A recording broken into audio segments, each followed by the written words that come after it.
እንዴት ነው የምሄደው? አደይ እንዴት ነሽ እንዴ? ምንድነው ነገሩ? ስልክሽን አጥፍተሽ ጠፋሽ እኮ። አሁኑኑ ከዚህ ጠይ መሄድ አለብሽ። ቆይ ካገባ በኋላ ለምንድነው ማስወር ያስፈልጉ? ይልቅ የት እንዳለች ይናገሩና እንሄድበት። አሬ ዛሬ ብቻሽ ይቅር ይበሉኝ።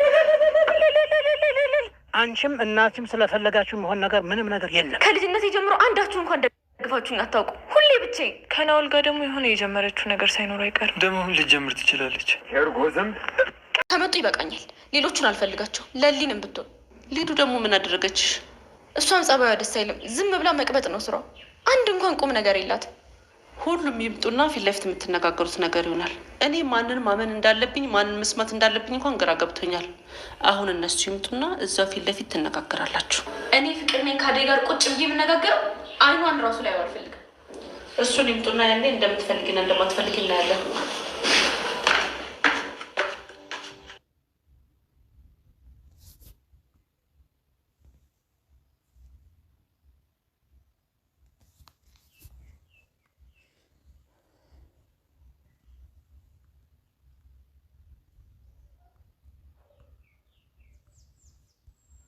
ማንን በፍጹም ጥያታለሁ። መሄድ አለባችሁ። ግን ይምጡና እንደ ወንድ ልጅ እናወራለን። በቃ እኔ ያለሁ ምን ሆናል እንዴ?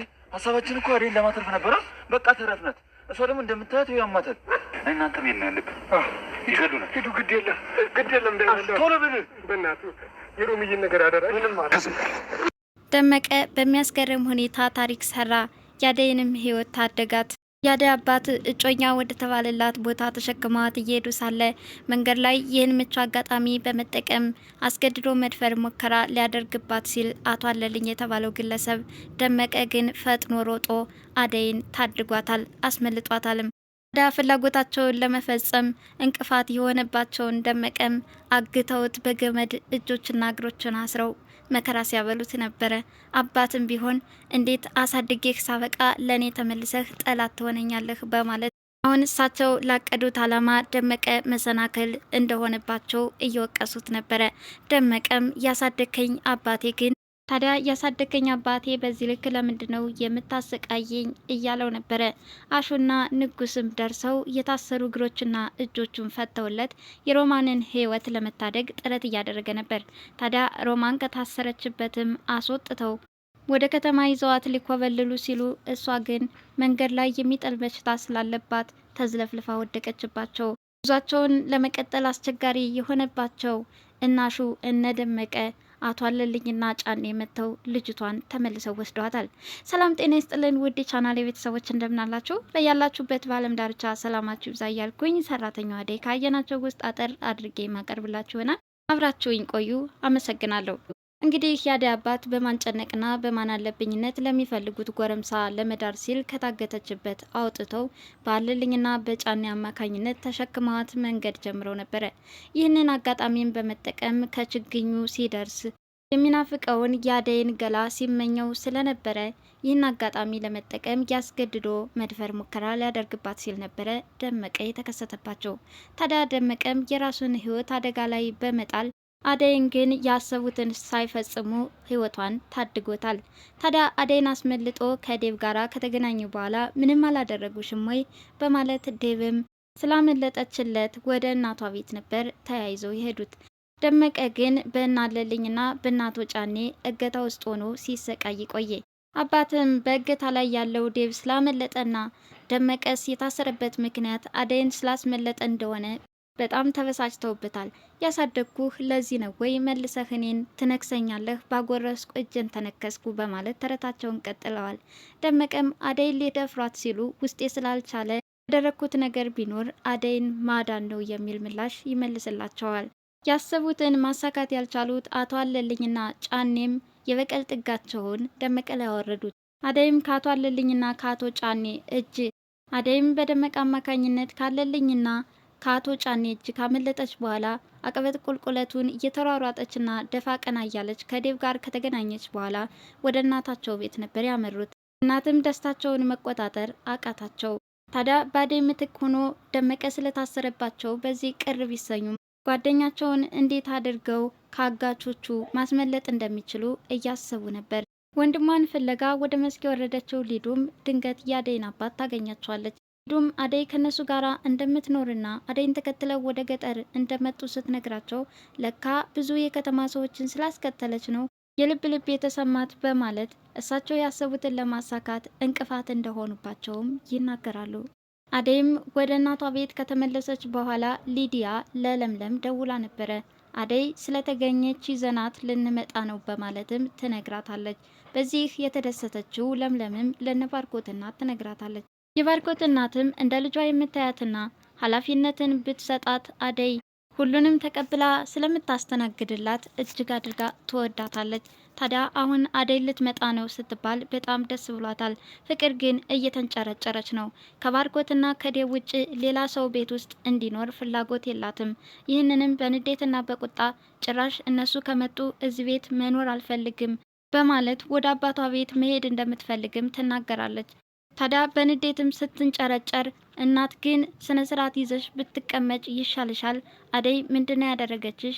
በቃ ትምጣና ይለይለት በማለት ቁርጠኛ ሆነዋል። ፍቅር ግን ከባርኮትና ከዴብ ውጭ ሌሎቹ እንደሚያናድዷትና እንደሚያበሳጯት ትነግራቸዋለች። ሊዲያ ቀበጥናት። ከአደይ ጋራ ተቀምጬ ለማውራት ክብሬን አይመጥንም እያለች እሷን እያንቋሸሸችና ራሷን እየቆለለች ትገኛለች። ታዲያ እናቷን እንኳን ሳታፍር ከለምለም ጋራ ጦርነት ከፍተው ነበር። እናት ግን ስነ ስርዓት እንድትይዝ ደጋግመው እየመከሯት ይገኛሉ። ይሁን እንጂ ፍቅር የአደይን መምጣት ባትፈልግም አደይና ዴቭ ግን ወደ ነበሩበት ለመመለስ ጉዞ ጀምረዋል። አሹና ንጉስም የታገተባቸውን ጓደኛቸውን እንዴት አድርገው ማስለቀቅ እንደሚችሉ ሲያስቡ ከቆዩ በኋላ አቶ አለልኝና አቶ ጫኔ የተባሉት ግለሰብ አደይን ፍለጋ ወደ እናቷ ቤት ሲያመሩ እነሱ ግን በሌላኛው አቅጣጫ ደመቀን ለማስፈታት ሄደው ነበረ። እንደሄዱም ደመቀ እጆችና እግሮቹ ታስረው ነበር እየጠበቁት። ታዲያ ደመቀም አደይ ደህና ናት ወይ በሰላም ደርሳለች ወይ በማለት እጆችና እግሮቹ ታስረው እንኳን ላደይ ነበረ ሲጨነቅ የነበረው። አሹና አቶ አለልኝ የተባሉት ግለሰብም የአደይ አባትን ብትር ከቀመሱ በኋላ የአደይን እናት ማስጨነቃቸውን ተያይዘዋል። አደይን የታባሽ አስገባሻት አምጭ ነው የምንልሽ እያሉ እያፋጠጧት ነው። እናት ግን የት እንደገባች አላውቅም፣ ወስዳቸዋታል ነበር እናንተን ልጠይቅ እንጂ በማለት ልጃቸው የት እንዳለችና በምን አይነት ሁኔታ እንደምትኖር ደበቀቻቸው። እነሱም ያሰቡትን ሳያሳኩ ወደ ታገተው ወደ ደመቀ ሲሄዱ ደመቀ ተፈቶ ነበር ያገኙት። አደይንም ታድጎ ራሱን አደጋ ላይ የጣለው ደመቀ አሁንም የሮማን ህይወት አሳስቦታል። እሷን ሳላይማ ወደ ከተማ መመለስ አልፈልግም፣ ያለችበት ቦታ ውሰዱኝ በማለት ሮማንን ማየት እንደሚፈልግና ካለችበት ስቃይ ማውጣት እንዳለበት ካሰበ በኋላ ቀጥታ ሮማን ወደ ታሰረችበት ቦታ ነበረ የሄዱት።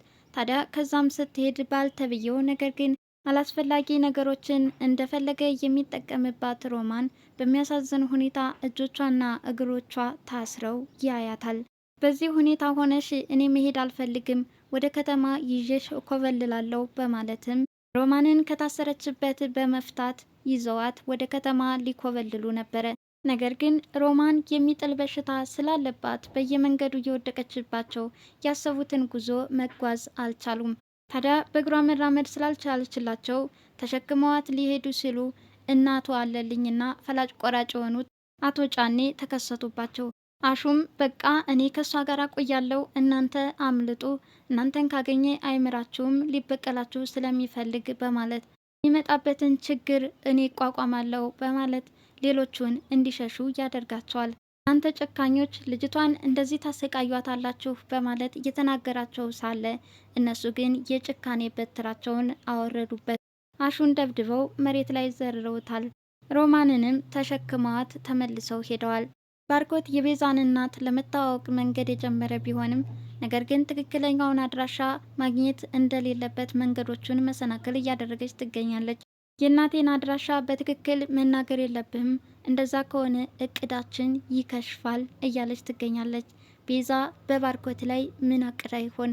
ገንዘብ ስለጠየቀችው ቤተሰቦችሽን በመጀመሪያ ልተዋወቅና ችግርሽ ይፈታል በማለት ወደዚህ ጣጣ ያስገባችው ቢሆንም ነገር ግን የቤተሰቦቿን ትክክለኛ አድራሻ መስጠት አልፈለገችም። ይባስ ብሎ በለምለምና በኤላ ላይ ጥላቻን እየፈጠረች በሁለታቸው ቅራኔ እንዲያድር እያደረገች ትገኛለች። እነ ባርኮት ቤት በማለት ናወልን አፍቅራ እየተጃጃለችልህ ነው፣ በጊዜ ልትነቃ ይገባል በማለት በለምለም ላይ ጥርጣሬ እንዲያድርበት እያደረገችው ትገኛለች። ይሁን እንጂ በለምለም ጉዳይ ከባርኮት እናት አድናቆትን ተችሮታል። ልጅቷ በጣም ጥሩ ልጅ ናትና በጊዜ ልታገባትና ልትጠቀልላት ይገባል በማለት መክረውታል። ኤላም ለምለምን ለማግባት መንገድ ላይ እንዳለ ሲናገር ነበረ። ፍቅርም አደይ ከዚህ ቤት የምትመጣ ከሆነ እኔም ወደ አባቴ ቤት ሄዳለሁኝ፣ አንቺ እኔን እየተረዳሽኝ አይደለም በማለት እየተንጨረጨረች ትገኛለች። ሮማንም ከተማ ሊያስኮበልሏት የነበሩት ሳይሳካላቸው ተመልሳ በነጫኔ እጅ ስለገባች ምን አይነት ፈተናንስ ታስተናግድ ይሆን? እንግዲህ በሚቀጥለው ክፍል የምንመለከተው ይሆናል። ሰራተኛዋ አደይ ለዛሬ በአጭሩ ይህን ይመስል ነበር። በቀጣይ ቪዲዮ ውስጥ ከምንገናኝ ድረስ መልካም ጊዜ ይሁንላችሁ እያልኩኝ ለቻናሉ አዲስ የሆናችሁ ላይክ፣ ሸር፣ ሰብስክራይብ በማድረግ ቤተሰብ የሆኑ አመሰግናለሁ። ባይ ባይ።